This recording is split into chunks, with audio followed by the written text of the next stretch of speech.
Welcome to Rhythm of Love, the podcast. I'm Clarence. And I'm Yalonda.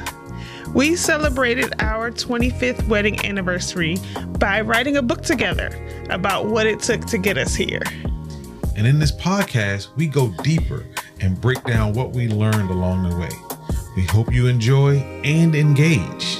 Comment, share, and subscribe. We'd love to hear what you have to say about what it takes to make relationships last. Yes, we will. Welcome, everyone, to episode 17 of Rhythm of Love, the podcast. Our podcast is getting older, guys. It's growing, and we appreciate you, everyone who shows up each week, 1 week, part of the week, part of the episode, full episode. We appreciate every single one of you. Yes, indeed. So sit on down.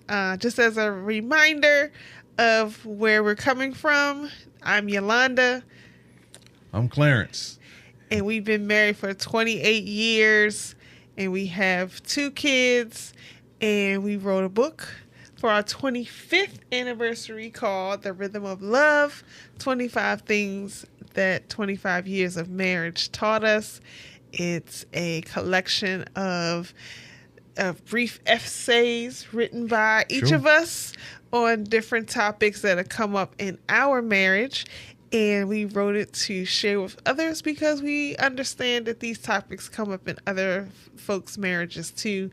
And we just wanted to be a conversation starter for couples to strengthen communication and understanding between couples. Sure. Those are all. And so here we are. We've turned the book into a podcast, and we talk about those topics and just about anything that comes to mind. Basically, the things that's going on that we see on the internet, relationship related, relating between women and men. Basically, you just getting our pillow talk. You getting the conversations that we just have with each other. So we figured we would put mics in front of us and have them with you. Right. Please make sure you join us on Sunday nights for our live stream that we do. It's called Heartbeats in the Basement with DJ C Sharp and Yo-Yo Bebe. It's on twitch.tv/DJ C Sharp. Comes on at 9 p.m. Eastern Standard Time. We play slow jams and talk about different topics and just kind of have some fun. It's so much fun. You should come. So today's topic came from a post that I saw on the internet about relationships and whether or not, what was the defining level of equality in male and female relationships. So that is what our topic is for today. And let me start off by telling you about the video. So it was a comedian, and if I can find it, I may attach it to this video as like an excerpt. Okay. Okay, so me and my friend, a platonic homeboy, we went somewhere last night and we had to get out the car like 3 times. Okay. And he didn't open my door not a single time. So I let it go by a couple times, and then I said, now that's your 3rd time not opening my door. And he was like, well, I feel like that's romantic. And I said, wait, this is a common courtesy. Okay. I know we just boys. Okay. I know we just boys, but I am still. Okay. Treat me like a lady. Disregard the mustache and the whiskers down here. Okay. I am very much still a feminine woman. Open my door. Open my door. Am I tripping? Bro, open my door, bro. What y'all think? She said... Do we have to be careful about doing that? Just tag her. Okay. Just tag her in. Especially since we have monetized nothing, so it's not like we're making no money off of this yet. So... Come on, yet? Yeah, come on. Listen, a friend of mine just told me, don't be scared. Be ready. Be ready. Yes. So, but the comedian, I wasn't sure if it was a bit or if it was a legitimate story, but it sounded like a legitimate story because I've seen her bits and they are much more scripted than this was. Okay. And essentially she said that she has a platonic friend that they rock and they go out and they do stuff all the time. Of a platonic male friend. If we must and be she specific. is a heterosexual woman. Correct. Okay. All right. So being very specific. Yes. Yeah, understood. Put So- the parameters in, please. She felt the guy came and picked her up one time and they were going someplace and they had to make several stops before they got to wherever it is they were going. And they both got in and out of the car at each one of those stops. And by the third stop, she said to him, look, you going to open my door or not? Because you should be opening my door and letting me out of this car. And his response was, you not my girl. You know, why would I do that for somebody who not my girl? And her response was, I'm a woman who should be treated like a woman. And what that says to me is she feels like women should get some special treatments. Should get that special treatment at least. Yeah. And Okay. then she put a poll up as to whether or not people thought that she should or she should not. Was she tripping or was she not tripping? And my response was clearly, you are tripping. You are absolutely tripping. It was my response because I have a ton Yes, you of do. female Women friends. friends. And I am very much a heterosexual man. Male. It's a heterosexual male. And we are cool and all those things. And I don't think that I have ever opened a door for any of them. Probably not intentionally. Not intentionally, but I mean, two people reach to approach a door at the same time. Somebody's going to be the one to open it. Now, you can either open it, go through, and hold it for the person behind you, or you can open it and let the person go through. And I imagine you're more of the latter type of person. Two different doors. Two different types of doors. The car door. Car door versus. Yeah, I know. I'm sure you've never. Store door. Yeah, yes. I'm sure you've never went around the car to open the car Never went around for one of your women friends. Never went around the car. You barely do it for me. I wouldn't even say barely. I would say never. I would say it's You're so not a car infrequent door opener that I just. But you're talking about going in like stores or going in buildings. Yeah. And that's a courtesy that I extend to everybody. A lot of people, you know, if I'm there and I open the door and you're coming to the door, I'll hold the door. Will you hold it behind you or you hold it in front of you? It depends. Okay. It depends, but I have done both. For male, for female, for other couple, kids, old, young, whatever. It doesn't even matter because I'm opening the door. You're right there. Come on through. So that's a, and I've done that too, actually. Right. So I've held doors for men. I've never opened a man's car door, but I have held doors for men. So that's a very just trying to be socially a good human, just a good human, just socially responsible. Okay. Yes, or just nice. Sure. You know, polite. The polite I was trying to use big words. Oh, okay. Socially, I was trying to use big words. So, socially responsible, but I guess just nice. Just being nice, yeah. I mean, I think extending a little bit of kindness because kindness comes around, and we don't have enough kindness in the world. So. Yeah, I think that's super interesting about the car door opening thing and expecting that from your friend. But so here's my thing. If I were the type of woman who was, who wanted that, would you do it? Yes. Okay. So I would just have to say, I would like this. Yeah, please open the door for me. And car door. I would do it. But again, that gets to, we are in a relationship with one another where we can make those kinds of requests and demands on one another because our goal is to do everything we can within reason to make the other person happy. Right. Make the other person happy, make the other person feel special, Right. Feel cherished, feel not like everybody else. I mean, I remember a time when we were dating where I won't say you got mad, but you certainly made it known. We'll call it that. Because you didn't get mad. I don't get mad. I get angry. Whatever. Dogs get mad. Just listen to me. That's hilarious. So you didn't, make a fuss about it. But you said we would, go to the movies, or we would go to dinner, or we would go to restaurants and stuff like that. And of course, you lived in an apartment with three other girls. Yeah.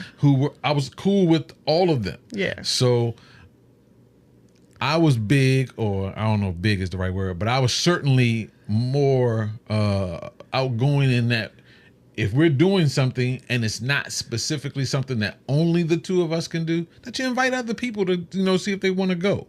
And, hey, we're going to the movies. Y'all want to go? And, we're going to dinner. Do y'all want to go? It's not like we're doing this on an anniversary. I mean, that is a specific event that you're doing for that. But just a general, I'm going out. Mm-hmm. And you said, I don't feel like you're making me special. I feel like you just are lumping me into these activities and I don't feel special. So, I took that to heart when you said it. And that was, almost 30 years ago. I took it to heart when you said it. And so now that natural reaction for group activity is still there. So it didn't go away because you said that. Mm-hmm. But I put a stopgap there. And the stopgap is I ask you, hey, is this something you want to do just me and you, or is it something that we opening up to everybody to do? And sometimes you'll say, oh, I don't care who comes. And sometimes you'll say, no, I really want it to be me and you. And that was my way of trying to give you that thing that lets you know that I'm not trying to crowd you with other people. I'm not trying, I can enjoy you without having a bunch of other people around. But only if I want you to. You can enjoy me, but you don't choose to enjoy me. That's not fair. That's not fair. I enjoy you all the time. We're together all the time. 3 or 4 times this week. Mm-hmm. 3 or 4 times, just 3 or 4 times this week. Mm-hmm. Those wasn't group activities, and will never be. Those were so. Well, no, just kidding. Don't start. Do not start. Do not start. That's a different episode. Yes, but my point is, there are always things that I say, hey, let's do this, and it's me and you, and I don't even say to you, I want to invite so and so, or but if there is something that I think that this is what we do, so let's also take a step back in that our life don't move like that no more. It don't move. It don't move like it used to. We don't with everything that we have in our hustle and bustle. It don't move like that, like it did when we were in our very early 20s. Of course, and the expectation would be silly for me to say we can move like we're in our early 20s. But I do like to date you, So I can't tell. When the last time you took me out? When the last time you said, I want to take you out? I like to be taken out on dates by you. When the last time you took me out? When the last time you said, hey, what you doing? I want to go. I want to take you out. I've got babysitting taken care of. That's your role. No. See? That's that gender equality. That's the equality thing that we just was talking about. Is it though? I mean, I think that, so for one, I think that when my view of when I say women want equality is more in the professional world, in the expectations for duties, where the woman gets some choice in the matter. I think that's more what I mean as equality. You know, men get some choice. Men have had all the choices, and women want to have the choices. So if I'm the type of woman who is like, you know, I want a man to wine and dine me. I want him to treat, you know, to open my car door for me and lay his jacket down on the puddle so I can walk across and all those things, then, you know, that's for the person that I'm with to learn about me, either by me just telling them off top, you know, these are my expectations for when we go out on dates. Or my expectation is that you will plan all the dates and you will pay for all the dates. Just say that up front. And then a man has the opportunity to say, well, you know, I really would like a more equitable relationship where you take me out as well. And sometimes you pay and da, da, da, da. And then they could say, okay, let's give this a try. Or they could say, it doesn't seem like we're a good match.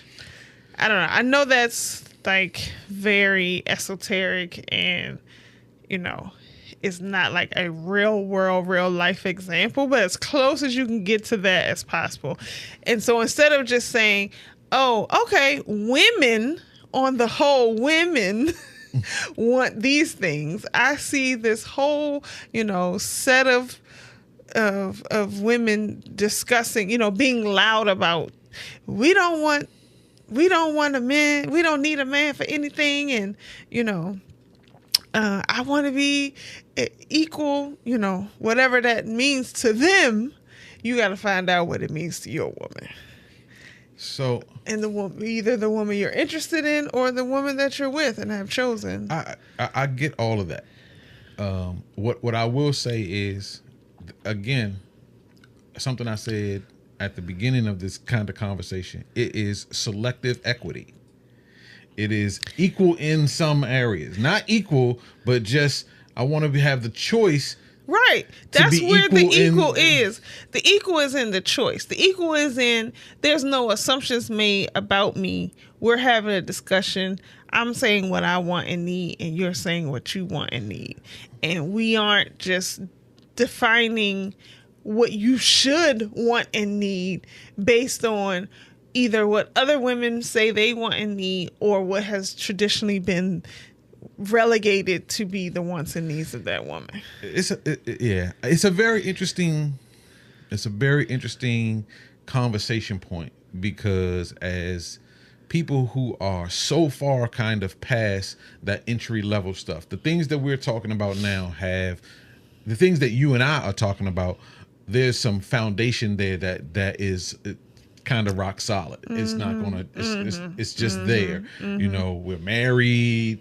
We have a mortgage. You know, we have joint bank accounts. So right. All these things are kind of eliminated from contention of being conversation points for us. For the most part, I think.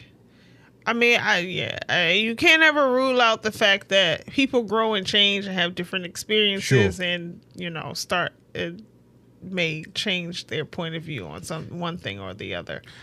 I only say that to say that this conversation that you're saying of equity that should happen is typically happens before we get to the point where you and I are. Oh, of course. It usually happens. It should be happening before as your selection. Now, right. The funny part about that is there's always the question of too much too soon.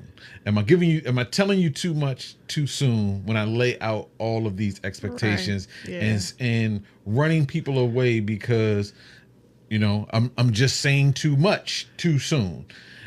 I mean, what could you say? I mean, I guess if it's just a casual relationship that, you know, we're just meeting, we're hanging out, you know, I see you when I see you, I call you if I call you, then no, we don't need to have this whole conversation necessarily.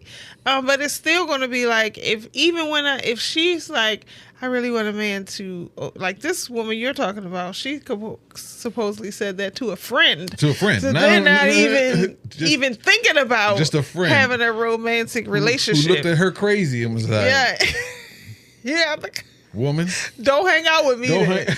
Or drive yourself, or well, I don't know what you gonna do to get there, but Right. that's not what I do. Right. And then it's up to her to say, well, maybe I won't ride with you no more, Right. or whatever. And but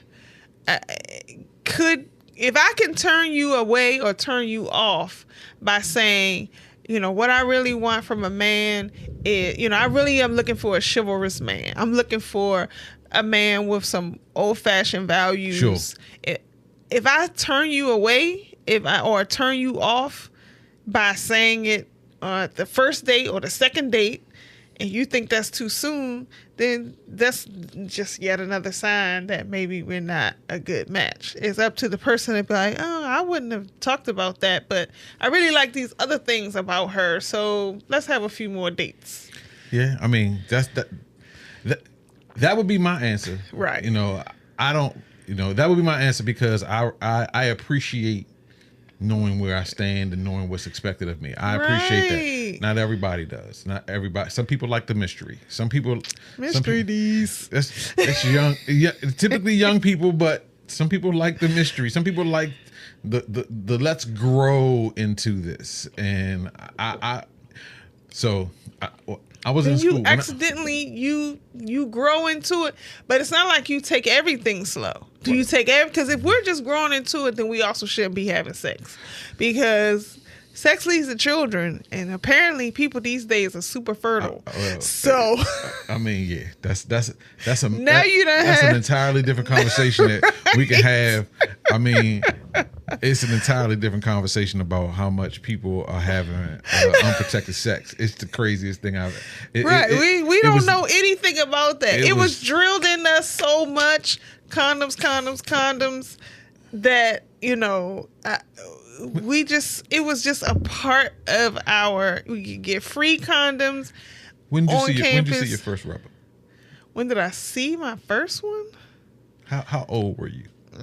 I mean, I was a late bloomer, so I probably was 18 when I mean, what do we mean by seeing it? I don't mean seeing it. Laying on the table. Literally just like, seeing it. I'm not talking about one in preparation for usage. I'm not talking about. Yeah. It probably was at a sex ed talk. And I don't think they had condoms in high school when they gave me the sex ed talk. I don't remember seeing a condom there. I remember seeing images of condoms on the screen. Hey. Like, here's, you know, birth control options. But to actually see a real one in life, I think I was a freshman in college. Wow. I was much younger. I was also a virgin, so. I was much younger. Well, that's no surprise. I mean, I remember. I'm not going to put them on Front Street. Don't put nobody on Front Street. Me and some of my friends. We're going to just say it like say that. You and some friends. Me and some friends went and bought a pack. So you can just see what they would like yourself. Went and bought a pack, and we probably were in 5th or 6th grade. Where'd you buy them from? Drugstore? Just a drugstore up the street. All right. We probably were in 5th or 6th grade because we all were the same age. So except for my brother who was also with us. Okay. But and we opened them up and we were messing around. I don't mean messing around like we were sliding them on. You're just playing with the condom. And just too young to realize that it was going to be an issue for my parents. And my mom found one that we just had left around and was like, what is going on? Y'all just left it around like it was a Lego. Yeah. And she was like, what is going on? I'm sure she was shocked. Ooh. And so I might not have ever been able to go out of the house again if that had been found in my house. So talk about the talks we would have had. Like I said, we were. That's about 6th grade. It was about 6th grade. So y'all went out and bought some. I mean, interesting. It was. You talking? Did you have to ask for them back in that time? Nah. from behind the counter? Nah, they was just on the shelf. On the shelf. And was there ever a time we had to ask for them? I'm just making up stuff. I mean, they are now. They if you go to certain stores now, they put They're them behind the counter. I could probably for theft. It's more a theft deterrent than it is anything else. Yeah. Inventory control. Right. See, big words, babe. Oh my Inventory gosh. control. Not big words. When you say you're using big words, like the phrase "big words," you kind of cancel out the big word. Listen, I'm good with. I'm all right with that. I'm all right with that. I'm all right with that. Okay. So, inventory but control. that's what happened. In the, I guess this be the mid '80s, early '80s. Right. So many of the things that they have now to stop people from stealing stuff they didn't have. You know, cough syrup, all that stuff was just stuff that was in the aisle. Right, you could just purchase. Right, you could pick it up and take it to the counter. Okay. Well, that's cool. I mean, I hope that y'all had like a good conversation after that. We did not. Oh. So my parents were not real vocal and verbal about those kinds of things. Okay. My father, you know, it's 3 boys. The youngest boy, he hadn't even here yet at this point. He's here. Oh, he's there. a kid. Okay. I mean, he's a baby. You know, it was some minor conversation about it. You know, very very minor, but it wasn't nothing major. Other than you too young to be out here even thinking about this or dealing with this. Okay. You know, it wasn't. You'll know when the time is right. It wasn't any of that. It was very. No, It wasn't like, I'm glad you're interested in these because these are very important. Nothing like that. Nothing like that. So just, you know, let me shut this down. Click. I don't know what this is. We're not doing this. And that was kind of the end of it. Okay. So I only asked that because, you know, those early conversations are crazy when people are having all this. You know, now they don't even. Now I don't know what they're doing. Now it's just like the condoms are optional. Like a mug. Like with people you don't like with your first time, you don't even know. Like we had so much education about asking questions and you know, even encouragement to go get an HIV test beforehand or STD test HIV beforehand. was much more. It was just. It was kind of like COVID in that it was newer. Yes. And people were dying. scared. Yeah. People were dying. Yeah. I mean, but people still are dying. That's the thing. But also people are living, you know, if they're taking PrEP and all these different things and they're having relationships.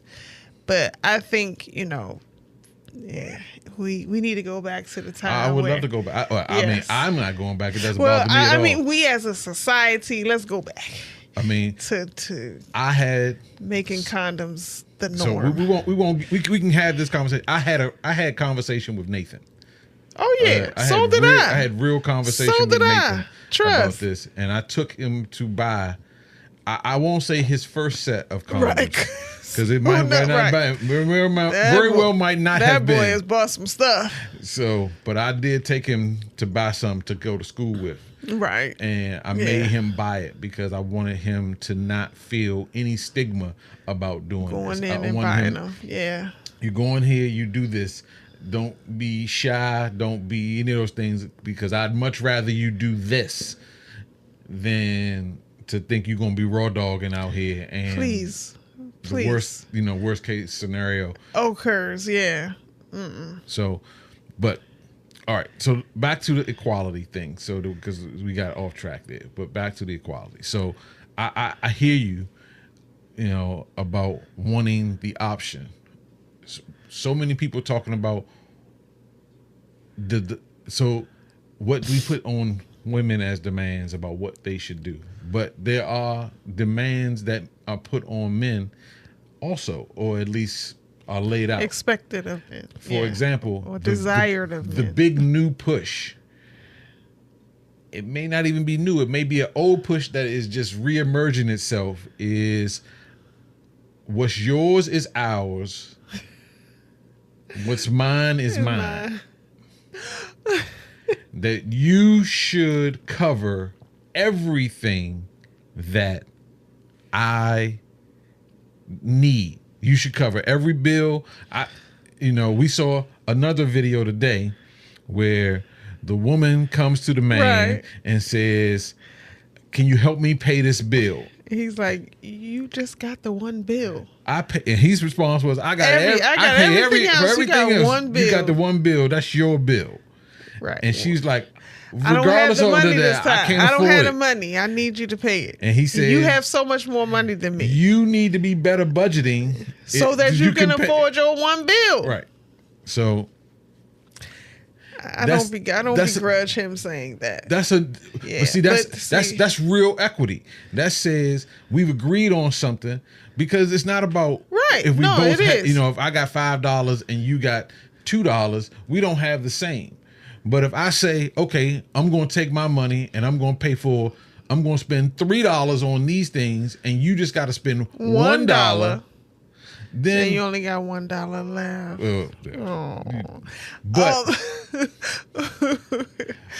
But mathematically, you spent half of what you have. I've spent 60% of what I have. Right? No, I see it.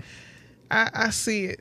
I see that definitely. And splitting up things. If that's how you want to roll, and have two different bank accounts, and just assign bills to each other, to whoever's going to pay the bills, that is a way to do things. And, I guess you want to assign it based on who makes more, who makes less. However, so we have some friends that I think have, a solid compromise. And I think we've talked about this before, which is they have individual accounts and a joint account. I think that's a solid compromise where you say, I'm going to allocate X number of dollars to my side account, or X percent to my personal account from every paycheck, and the rest goes into the general pool. And the then general all the things is what pays for the bill. Yeah, the bills. Yeah. No. And then if I make a bill on my own, I go out and get a Macy's credit card or whatever. Then I'm on my side. Right. Yeah. So yeah, no, I think that is a good way as well. It's solid way. It's not our way, because our way is we have one bank account, and then you have your side account, which we've talked about before. We know you got your side money over here that you got on the side, but it's for you to do all of your adventurous stuff. Exactly. It's so that, like, I feel like there was a loss of autonomy for me when I agreed to not have a job that paid. Having a job that pays gives me a sense of autonomy and say so in how we spend our money. And so, whatever reason, I feel like I have less of a say so, or I need to be super careful with how I spend our money when I'm contributing zero or a very minor proportion.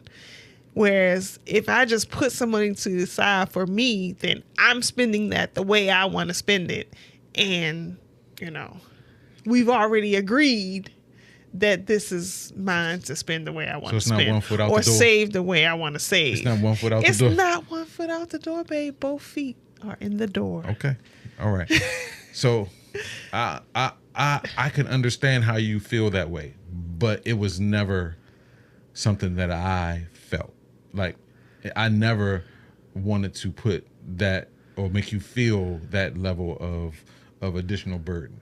It was our money from the beginning. No matter how much was going in there, it was our money. I wasn't working for me. I was working for us, because the kids need what the kids need. You need the things that you need.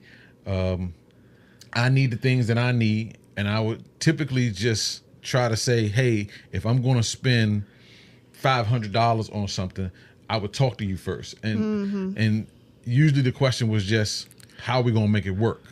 Right. Not around about whether or not you can get or, it. right. Just how we going to make it work.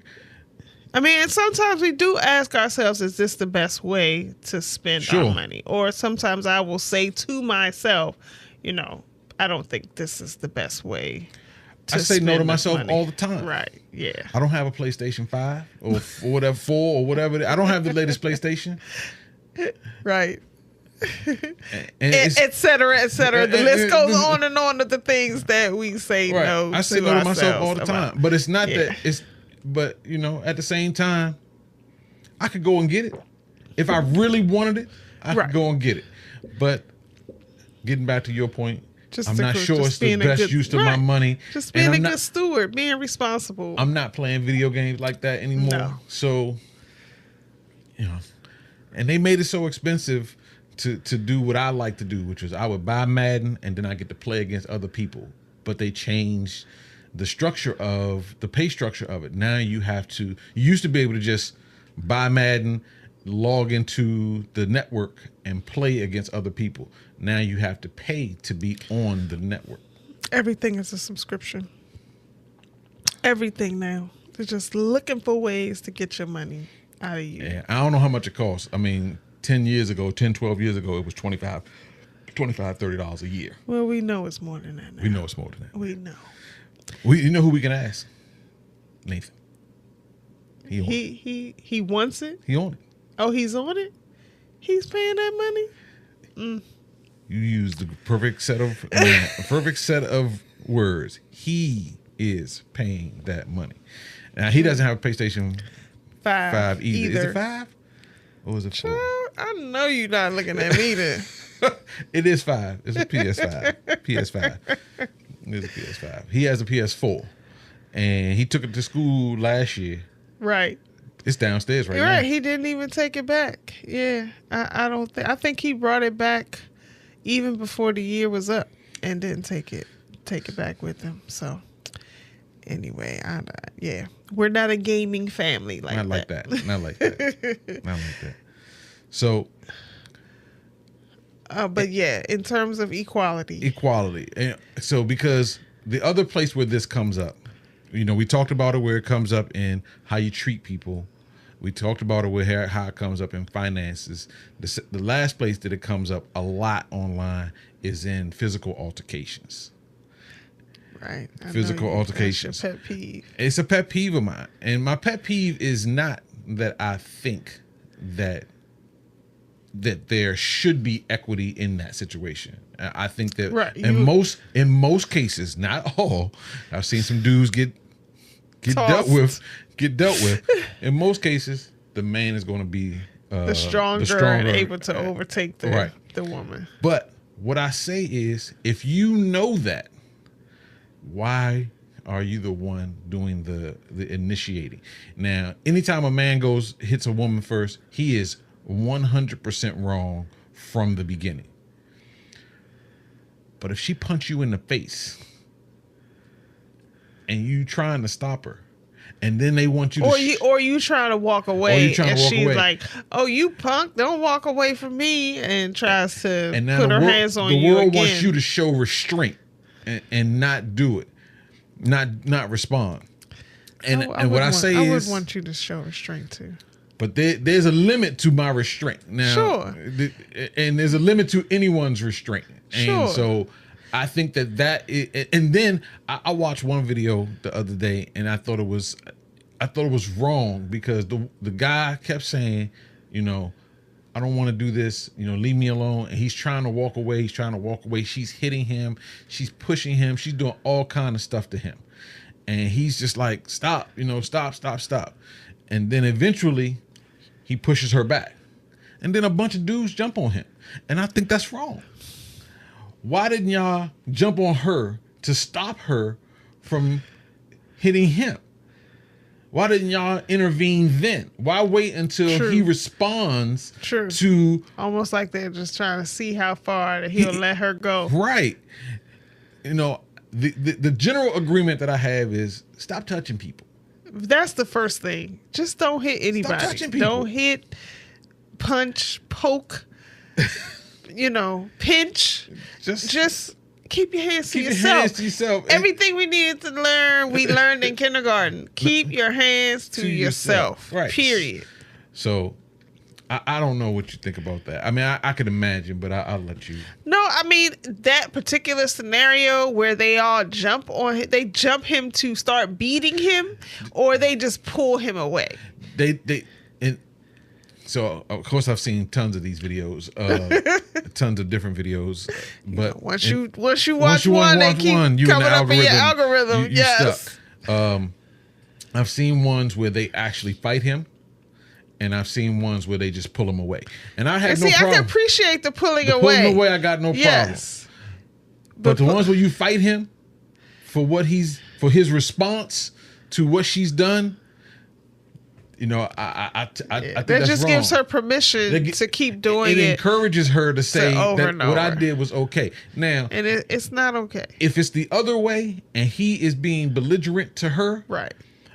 I don't have no problem with them dudes jumping on him. Right on in. I don't have no problem. Yeah. I have no problem with that. But again, are you jumping in to teach him a lesson, or are you jumping in to try to diffuse the situation? And I don't know what their motives are always. Yeah. But you know, sometimes they jump in and they're not.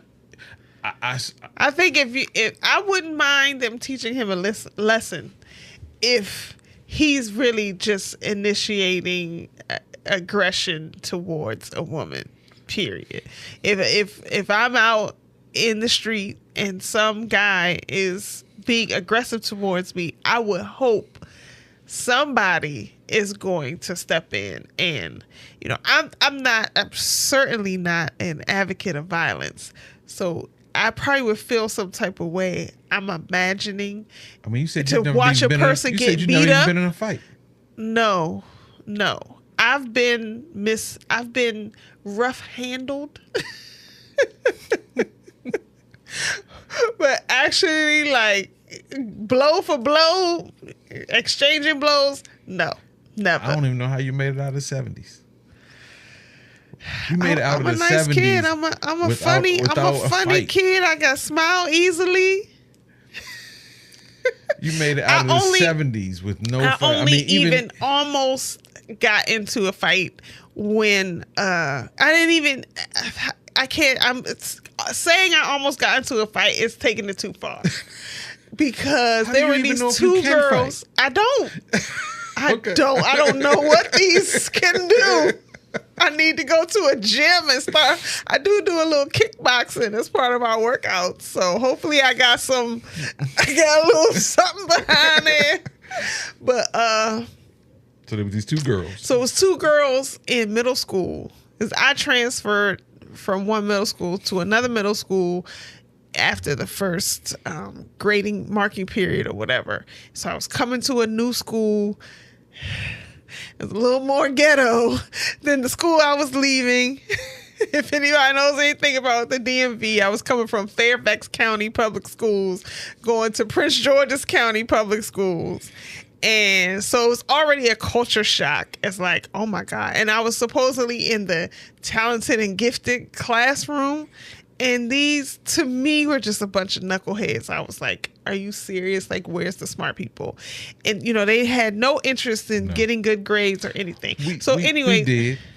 Whatever. First of all, I went to this middle school, too, so for a year. I should have been in class with you because the friends of yours that I have met, they seem like such nice people. None of them were in that school. See? That was I don't know. That was like the bottom of the barrel. None of them went to that school. But anyway. Yeah, so these two girls who I, you know, looking back and probably even at the time, I realized that they were friends with each other and they were not like popular or, you know, well thought of by their classmates. And so here is somebody, okay, now we can dump on her. So, and unknowingly, they, you know, the one girl caught my eye and she rolled her eyes at me.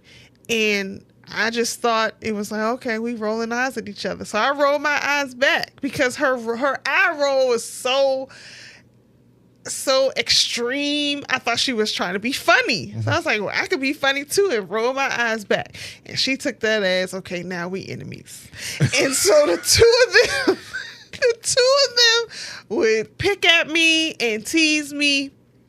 And when we would walk home from school, they would walk behind me and say things about me to quote unquote to each other, but of course loud enough that I could hear. And I would just ignore them and walk home. I wouldn't even engage with them after the whole. After I figured out, okay, now we're enemies. That wasn't a way for us to make friends by being silly with each other. Then I just kind of ignored them all the time. And one day, I guess they were tired of me ignoring them, so they started throwing rocks at my feet, pebbles at my feet. Just like, they were, bully is too strong a word for them, because that was as close as they got to actually trying to quote unquote harm me. They didn't, they wanted me to try to get mad and come back at them, and maybe that would have given them excuse to have a fight. And they're actually like talking to each other, like which one of them was going to beat me up. If she turn around, it's going to be me and her and whatever the words they were saying. And I just ignored them then. So I never had that was the closest I got to ever really being in a fight. So, I've made it through my whole life never having to fight anyone. I thought, this is the other time I thought I was going to have to fight, is my best friend in middle school. It was one of those things. It was like appointment, 3:00 after school, me and you. And we went to the appropriate meeting place. That girl brought a friend. She brought me. The whole time we walking there, I'm like, please don't let me have to fight. Please. It's the cord I keep hitting. You're fine. Please don't let me have to fight. Not out loud to my girl, because I got your back. Right.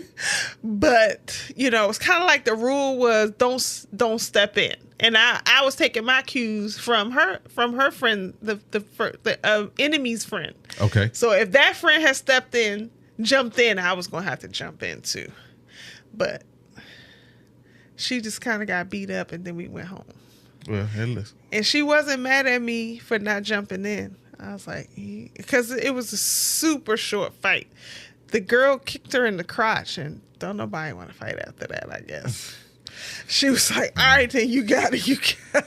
I've had a couple fights, not a bunch, just, I would say less than a handful, Those are my only.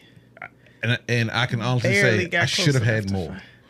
There's times where I should have fought that I didn't. Right. So, but I don't know. Are there times when you should have fought? Yes. To protect someone's honor? Protect your own honor. Right.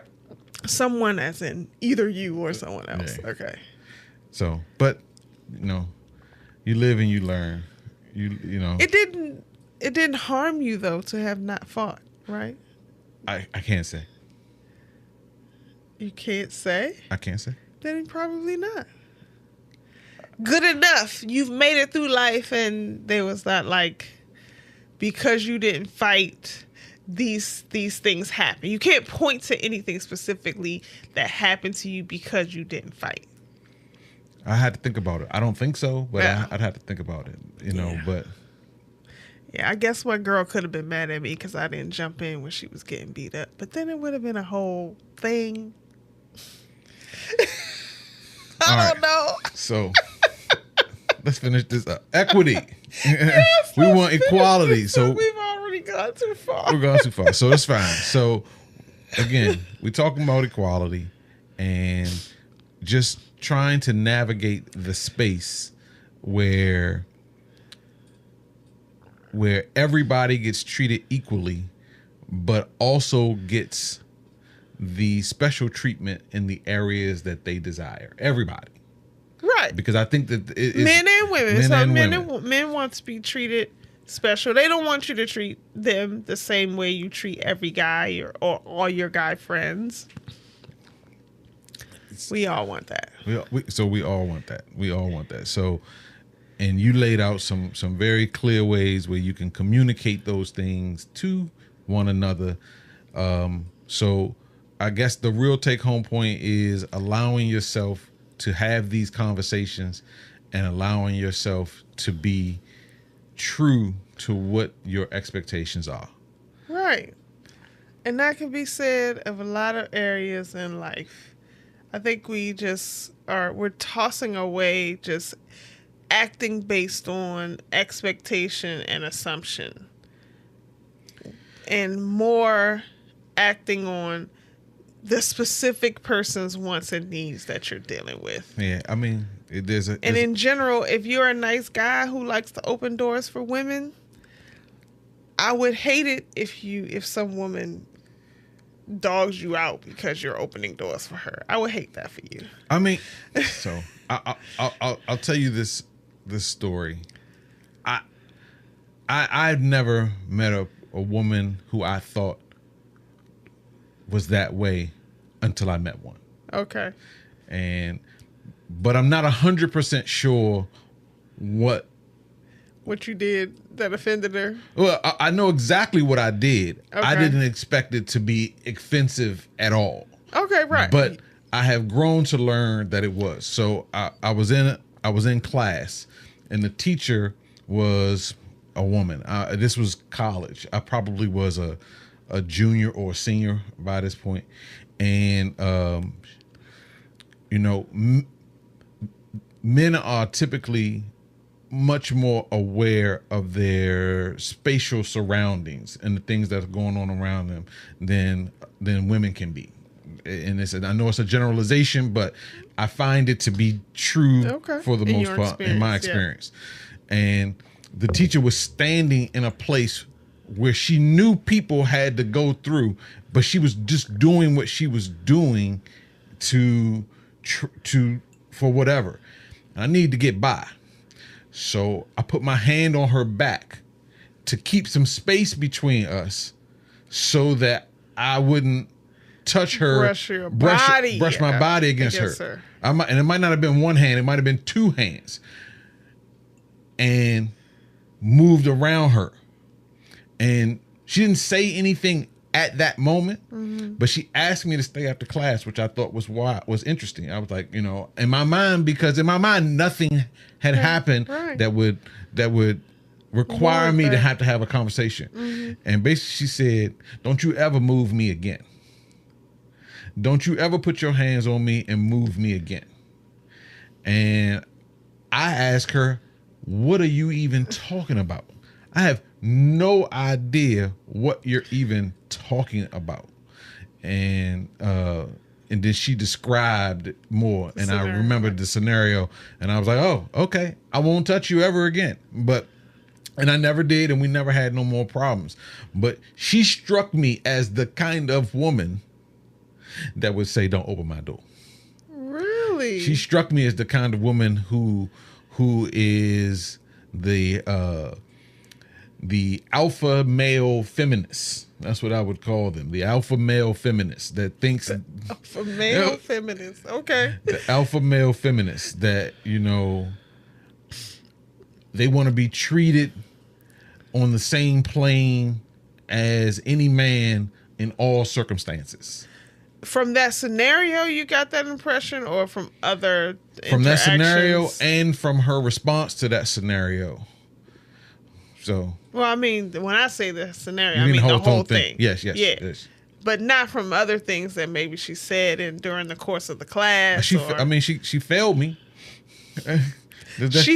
you? Yes, she failed me. Or you earned a failing grade. She failed me. So, I mean, she never forgot. You want to put your hands on me? I got you. I'm going to put my hands on you right here. You don't think that happened? I hope that didn't have anything to do with it. Maybe it did. But also, yes, you shouldn't put your hands. But I think, you felt like you were just in a situation where it's going to be my hand or it's going to be my body swiping past you. Or I'm just going to stand here. I'll stand here and say, "Excuse me." So I need to get past. So these are the things we learn as we 20 years old, 21 years old. So it doesn't happen anymore. Now I just don't be putting your hands on no other women menacingly, and just stand there and that either. Hulkingly. Don't do that either. Just use your words. "Excuse me, I need to get by here." There's not enough room for me to get by. Can you slide over? Fair enough. Yes. Fair enough. I'll do better next time. I'll do better. I believe you've been doing better since that. Alpha male feminist is what I think. That's so interesting that you took that away from that experience. I think she just didn't want your hands on her, or a person's hands on her, a stranger's hands, a student's hands, whatever, a man's hands, a black man's hands, a tall man's hands. You could fall in any category for her where she was like, that's a no-no. And I think there's quite a few women who would want the hands to be kept to themselves. I mean, that's what we said. Keep your hands to yourself, even in good ways when you're just trying to squeeze by. I was just trying to squeeze by. Yes. I moved on, went right to my seat, sat and down. Moved on. You didn't even think about it, give it a second thought. It never crossed my mind that it was an issue until she said, I have a problem with this. Yeah. And then I was like, I'm sure I would have reacted immediately. I mean, I don't know why she didn't react immediately, but you never know what kind of things have happened in people's past. And it just brought her. Stop! Feminist. Don't call her. She wanted her space, and she didn't want your hands on her back. I don't even know her name. She had every right to say that. Maybe it was the mean way. It was the mean way she came at you, like, "Don't you ever!" All right. I don't say she didn't have a right. That was inappropriate. I'm not saying she's wrong. I'm not saying it was inappropriate for her to check me. I'm not saying any of those things. She just gave off this new moniker you've made up that I would not even repeat. That's what I got out of it. That's what I got out of it. Are we ending I was here? like, all right. I won't touch you no more. Are we ending here on this? Stay out of the aisle, please. But that reminds me of a time that you were touched and also didn't pay attention to it, didn't give it a second thought. And I gave it all the second, third, and 1, 2, 3, 4, 5 thoughts. We know she can't fight. We already know she can't fight. But yes, when my friend thought it was okay to laugh at your joke and put her hand on your chest while she's laughing, everybody knows it's a universal flirt move right there. Is it? It's a universal flirt. You're so funny. You know who didn't know? You didn't even pay attention to it. I was like, what? Wasn't moved by it. But I was like, not let a woman touch you like that again. And I checked her too. Like, and she received it. I was like, what? What you talking about? So I think you don't have the same personal space measurements that some other people do. I wasn't an alpha male feminist. You were not an alpha male feminist. For saying that's inappropriate. That's actually high level hetero. That's actually high lateral. Wait a minute. Heterosexual. So she's gay and a feminist? I don't mean that way. I mean just like, high level woman claiming man. Yes, thing. woman claiming. That's okay. Yes. That's giving off super feminine energy. Super feminine energy. Don't be touching my man. Yes, don't be putting your hand That's on what my that's what I heard when you said that. I didn't it didn't even dawn on me. It didn't even register. I'm like, ugh, these guys. Don't nobody want me. I never think.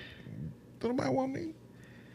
I think that on the regular. I'm lucky to even be here. We already know that you Gladys Knight and I'm just a pip. We already know this. Okay. Some of us know this. All right. So I guess we can end here and housekeeping. Yes. We've had this whole conversation here about trying to understand what it means to be equal in relationships and just in either general platonic, right, or just existing on earth with other people. And the real answer that we have kind of come up with is you just got to talk and you got to define what those things are going to be for every relationship that you have. That it can't be assumed to some, even the platonic relationships when woman wants you to open the door for her, and you say, "I'm never going to open the door for you." That just She has to decide: am I gonna hang out with this guy? Am I riding or am I not riding? So because if we platonic, you can just meet me there, and get yourself. You either my dude or you not my dude. So I don't open my door for any dude. I've never opened the door for a dude, except nope, I can't. Nope, can't. Maybe when somebody was hurt, or they still open their own door. You might have just come over. I might come help them out. But they open their door. Your own door. I mean, no, I've never. No, I've never opened a door for a guy. I've held a door open. Right. We talked about two different doors. The difference. The car door is one thing because that takes the extra work of walking around. Yeah, I'm not walking around it. And in fact, I'm not even walking that direction. If we're both walking towards the car, it's going to be a split at some point in time. And I'm going to go to the right and you can go to the left or whatever. And that's just how it's going to be. Well, when I'm dressed up, when we're out on a date and I'm dressed up. I do sometimes open your door because I know that you have stuff. Right. You shut and your legs be all locked up because of the heels and the dress and the be pulling might be the dress might be fitting around my life. And you need help sitting down because you got to squeeze in. Right. Let me tell y'all. I'm gonna tell y'all the story next week about the Chinese neck dress for the wedding. The Mandarin style dress. That's a crazy story. We'll tell that next week. But we're having the talk. We're having the communications. People are expressing their wants and needs, and the other person is listening and deciding whether that is something that they are willing to go along with. Perfect. So let's see. General housekeeping. Actually, I don't know that we will have an episode next Tuesday because I gotta go out of town. But if we get the recording done, I might be able to get it edited before I might be able to get something. We might get something, but it just depends on if we can get the recording done early. I gotta go up to Boston for a few days for work, so there may or may not be an episode next week, and then we'll get one. We'll definitely get one the week coming back. Yep. But it may not be one next week, and then October may be a little sketchy too because I got several business trips. You travel and I travel. Both of us travel. Twice. Yes. Yeah. So we got some scheduling things that we're gonna have to worry out. Maybe we'll try. That'll be our October break. Maybe we'll do a Zoom. A Zoom from our separate locations. From our separate locations. That might be cool. It certainly would be cool. We could try. Maybe we'll try that. Maybe we'll try that. Either way, we'll figure it out and see if we can get it done. So please make sure you join us on Sunday nights for our live stream that we do. It's called Heartbeats in the Basement with DJ C Sharp and Yo Yo Bebe. It's on twitch.tv/DJ C Sharp. Comes on at 9 p.m. Eastern Standard Time. We play slow jams and talk about different topics and just kind of have some fun. It's so much fun. You should come. Give us a try one time. Give us a try. We got a real cool newer fan who comes in from the Netherlands. Yes. She loves us. Yes. Eau Dupree. Eau Dupree is her name. Eau Dupree is her name. She comes in from the Netherlands. So that puts her. We love her. We have a great time with her. It's like 2:00 in the morning. Yes. She stays up with us. She says, I set an alarm so that I can.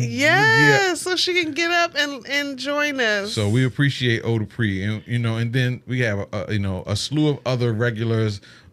Alicia Rowe, LaDawn, 225, who is also a moderator. One reason comes also through. Moderator. Keisha Key, this girl Christina, and on and on and on. Yes. So lots of people come through and just hang out with us for a couple of hours. So we hope that you guys can make it. Yeah. And we'll see. We look forward to seeing you there. So again, we've given you a chance to hear how we are working out the rhythm of our love in hopes that you can use what we've taught you or what we've learned or what we have experienced so that you can learn to live by the rhythm and love by the rhythm. Thank you so much. Good night. Take care. Good morning. Good afternoon. Good afternoon. We hope you've enjoyed another exciting episode of Rhythm of Love, the podcast, hosted by Clarence and Yalonda Lewis. Theme song by Kendra R. Book graphics by Rihanna Denise. More information is available at cYLentertainment.com. Please join us on Sunday nights for our live stream on twitch.tv/DJC Sharp.